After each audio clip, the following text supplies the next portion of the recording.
Pendidikan anak usia dini adalah hal yang penting untuk diperhatikan. Mengingat usia anak 0 sampai 5 tahun adalah usia emas. Usia pondasi pembentukan karakter anak dan bahasa ibu berperan besar akan tumbuh kembang anak. Hal itulah yang diyakini Nina Estanto, pendiri sekolah berbasis bahasa ibu di Jakarta.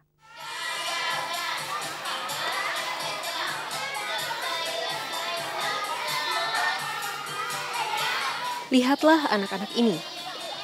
Mereka asik bermain dan bernyanyi bersama teman-temannya. Hal inilah yang seharusnya dilakukan anak-anak usia prasekolah. Tidak dipaksakan untuk belajar melampaui kemampuan usia mereka.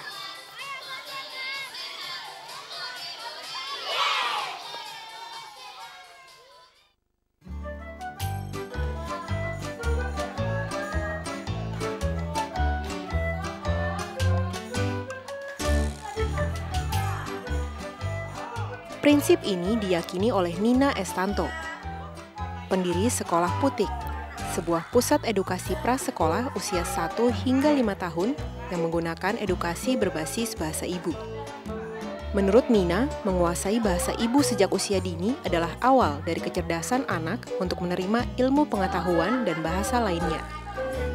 Sebuah idealisme yang menjadi tonggak didirikannya Sekolah Putik pada tahun 2002. Idealisme ini muncul ketika Nina yang sebelumnya berprofesi sebagai wartawan melanjutkan kuliah di Skotlandia, Inggris, jurusan jurnalistik, Fakultas Sastra beberapa tahun sebelumnya.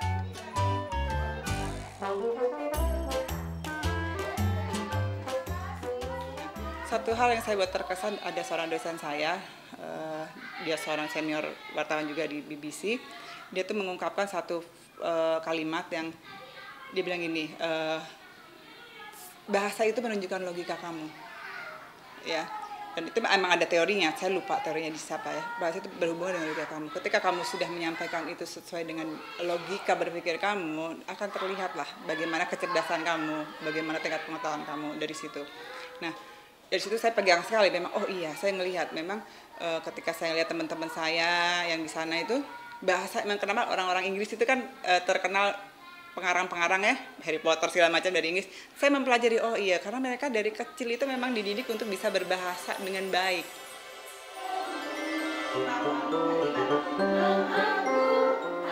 Di Sekolah Putik, Nina juga menanamkan nilai-nilai lokal, seperti dengan membiasakan anak-anak untuk menyapa para guru dengan sebutan ibu, bukan miss, dan mbak serta mas untuk pegawai lain di sekolah. Nina menerapkan penggunaan bahasa Indonesia sebagai bahasa pengantar pada kelas dedek kecil usia 1,5 hingga 2 tahun, dedek usia 2-3 tahun dan adik usia 3-4 tahun, serta taman kanak-kanak yang dibagi menjadi TKA untuk anak usia 4-5 tahun dan B usia 5-6 tahun. Nina bukannya anti bahasa asing. Bahasa asing tetap diajarkan di Sekolah Putik setelah anak duduk di tingkat sekolah dasar kelas 1-3 yang dimiliki Putik. Bagi Nina, bahasa asing akan dikuasai anak melalui kebiasaan, bukan karena belajar di sekolah. Jika kedua orang tua tidak berbahasa asing di rumah, anak pun tidak akan dapat berbahasa asing dengan lancar. Di Sekolah Putik ini, Nina juga menerima anak-anak berkebutuhan khusus, yaitu penyandang autis yang dapat ditangani Putik, seperti yang mengalami keterlambatan bicara.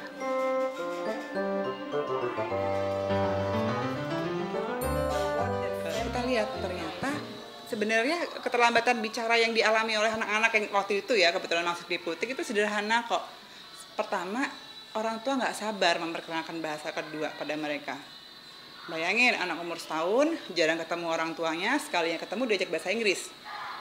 Ya kan, sehari-harinya dia sama eyang atau sama pengasuh yang bahasa Inggris juga sama sekali nggak tahu, tapi orang tuanya dengan rasa egonya supaya keren anaknya ketika ketemu di hari Sabtu ketika mereka nggak bekerja mereka ajak bahasa Inggris seperti itu. Ada juga nggak hanya bahasa Inggris, ada juga yang udah dari kecil udah harus 3 bahasa, bahasa Mandarin, bahasa daerahnya mereka sama bahasa Indonesia. Ya bingung lah anaknya. Yang paling penting apa? Karena mereka jarang ketemu dengan anak ini. Nah itu yang kadang-kadang orang tua salah kaprah ya.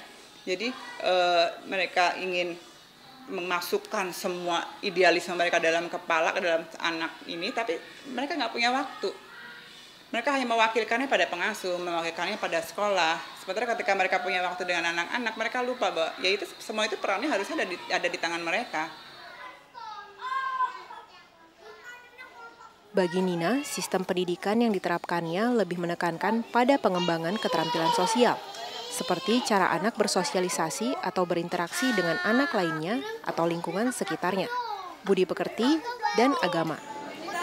Di sekolah Putik, anak-anak juga diajarkan untuk bertoleransi terhadap perbedaan yang ada. Tantangan terbesar itu justru ketika mendidik guru dan meyakinkan orang tua akan konsep Putik. Nah, itu dua hal yang justru tantangan paling besar. Kalau untuk ke orang tua, saya lebih ke merubah mindset mereka bahwa bahasa Inggris itu keren loh kalau dikuasai anak sejak dini. Keren. Anak saya kayaknya keren aja gitu kalau di mall bisa ngomong mami wait gitu, kayak seperti itu, kayak keren gitu. Dibanding melihat anak yang mama tunggu di sini ya. Aku mau ke situ dulu, mama tunggu di sini ya, gitu. Kayaknya lebih keren dengerin yang mami wait itu doang. Sementara padahal menurut saya seorang anak itu harusnya bisa mengungkapkan perasaan dan ekspresinya itu dengan lengkap gitu. Saya mau ke sana, mama tunggu di sini. Saya mau ke sana karena saya pengen lihat itu, mama tunggu sini ya. Daripada hanya mami wait, dia lari ke sana. Dia nggak tahu mau ke sananya itu ngapain. Nah, itu yang contoh ya, ini hanya salah satu contoh bagaimana saya pengen membalik mindset mereka, orang tua merubah mindset mereka bahwa bahasa Inggris itu nantilah kalau anak-anak itu sudah bisa berbicara dengan lengkap dan bisa mengungkapkan ekspresi dan pikirannya itu dengan lengkap pada orang tuanya terutama. Bahkan kalau saya bilang paling tidak dia bisa menuliskan perasaannya atau menuliskan apa yang dia lihat dalam sebuah tulisan yang terstruktur.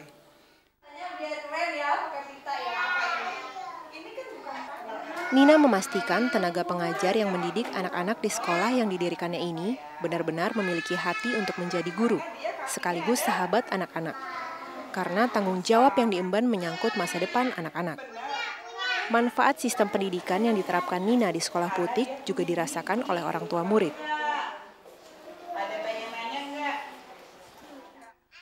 Kalau saya pribadi, saya percaya bahwa metode pengajaran awal untuk anak-anak yang paling baik adalah menggunakan bahasa ibu, karena akan lebih mudah untuk kita mengajarkan moral budi pekerti.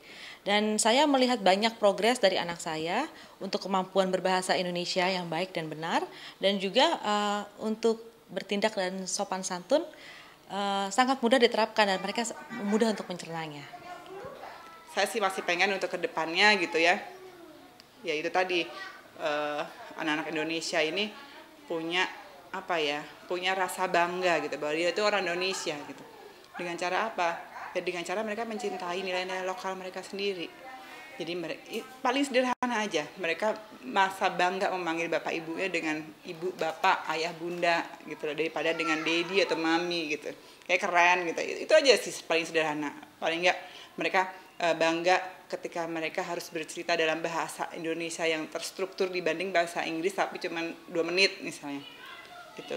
Jadi itu keinginan saya. Tapi kalau yang kegunaannya itu ya paling tidak saya bergunalah buat orang-orang di sekitar saya, itu aja.